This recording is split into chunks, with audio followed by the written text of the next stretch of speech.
Hey, Dr. C here with you. So I want to help you understand what your cortisol slope is.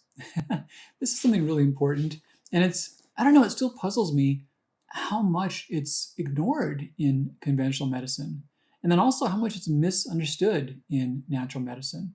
But it's a critical thing. It correlates with a lot of day-to-day symptoms like anxiety, fatigue, depression, erratic energy levels. And it also correlates with long-term health risks, autoimmune disease, heart disease, and you can do something about it. You can make it better if it's not right. So let's dive on in. So for starters, let's talk about what this adrenal system is.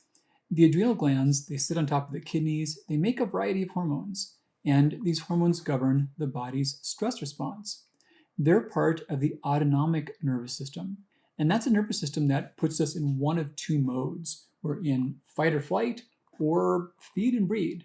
So the fight or flight, most people kind of get. We're panicked. We're doing things at all costs to survive the moment. But the other system, this is also called the parasympathetic nervous system. And this is where we fix everything. So our bodies need to have appropriate balances of time spent being active and recovering. And the difficulty is that we get too much of one and not enough of the other. And this is a big part of almost all chronic diseases you can think about. So this has been called a lot of things, dysetonia. The adrenals are part of the hypothalamic pituitary adrenal axis, also called HPA axis. So when that doesn't work right, that's called HPA dysfunction or dysregulation. Now, in natural medicine, they've glommed onto this idea of adrenal fatigue. And the partial truth is that there's a lot of symptoms that correlate with alterations in adrenal function. The mistake is that when this is occurring, the adrenals aren't fatigued.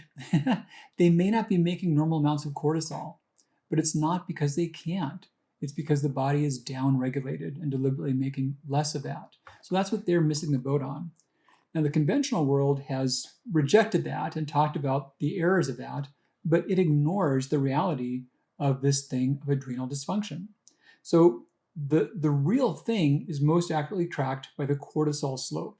And think about like a ski slope, like a hill you would go down, and it's just like that. So when you trace a reading showing the level of cortisol in the morning contrasted with the level of cortisol at night, there should be a downhill slope. You should make a nice amount in the morning and less than half as much at nighttime. So when that slope isn't there, then we're seeing all these complications emerge. So it's not really an all on or all off type thing. And the data is strong. This is a real phenomena. We see strong correlations with anxiety, cancer, cardiovascular disease, depression, fatigue, immune abnormalities, body weight, mental health, premature mortality. All these things correlate with an altered cortisol slope. So when we read this, we're looking at this from a salivary cortisol panel generally. And this is contrasting a morning cortisol with a midnight cortisol. Some of these panels will check it at 4 times, and they'll also include readings at noon or 5 p.m. Others will just include that morning and that midnight. Either can show that cortisol slope, but there should be this spike and this drop off as the day progresses. So when that's occurring normally, we call that normal healthy function or thriving, or a state of thriving. The other states that can occur are various stages of dysregulation, and they correlate with all of these negative health outcomes. This can be measured through the blood, but the difficulty is blood tests, you can't do them at midnight. And if you did, you would be waking up and disrupting your overall rhythm. So that's where salivary tests are helpful, because you can do it later in the day and not have to wake up as much and go get your arm poked and do things that are quite as different.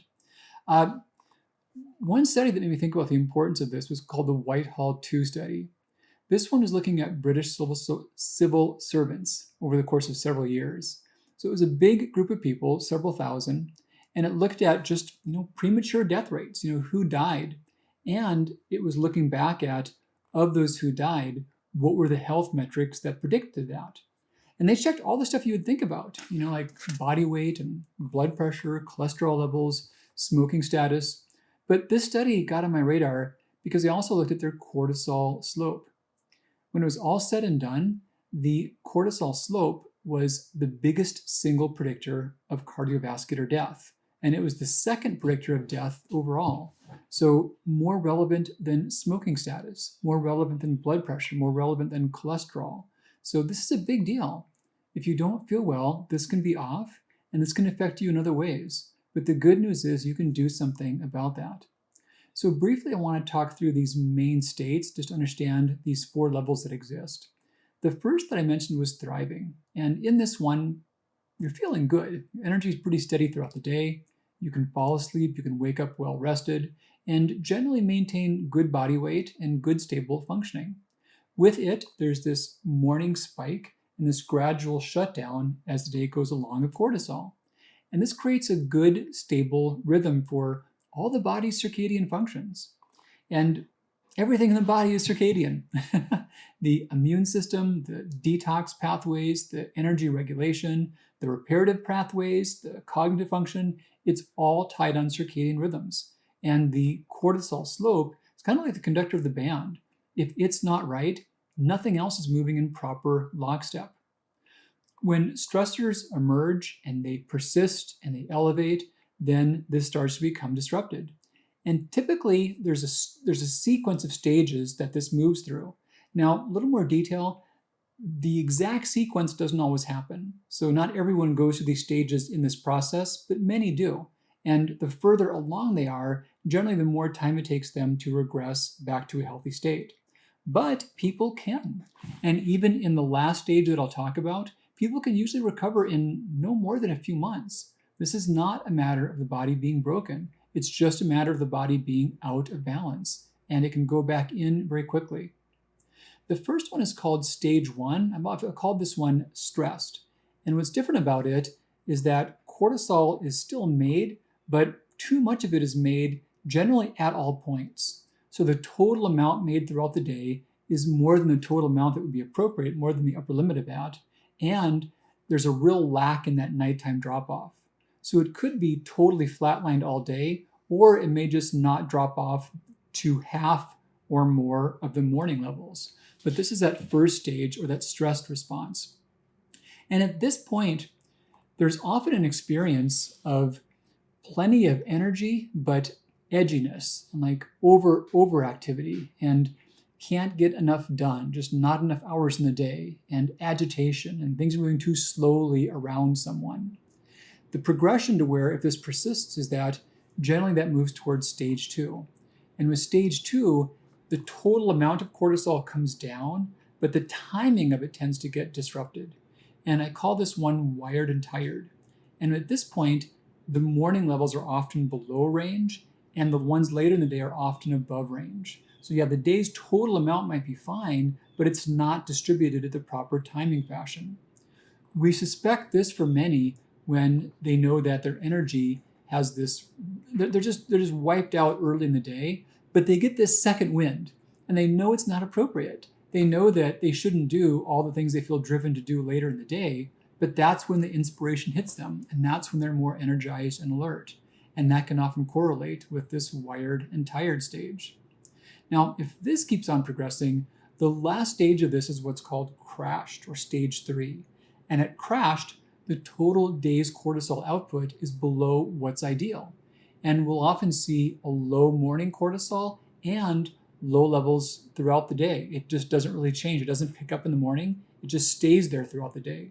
So there's 2 problems here. The total amount is low, and there's not that fluctuation. The body needs a fluctuation. We need a high point and a low point. And at this crash stage, that's not happening. A common misinterpretation is people will look at this and think the body is lacking in cortisol. Well, cortisol is low, but it's not that the body can't make it. It's that the body is choosing not to make it. And that's a really important difference. You can sometimes give someone cortisol in the form of pills, and they might feel better in these cases. But that's only short term because the body doesn't want it. The body's trying to get a break from it. Now, I want to say there are medical conditions to where the body can't make cortisol. They're more rare, they're quite different, and more detailed tests can help doctors differentiate that.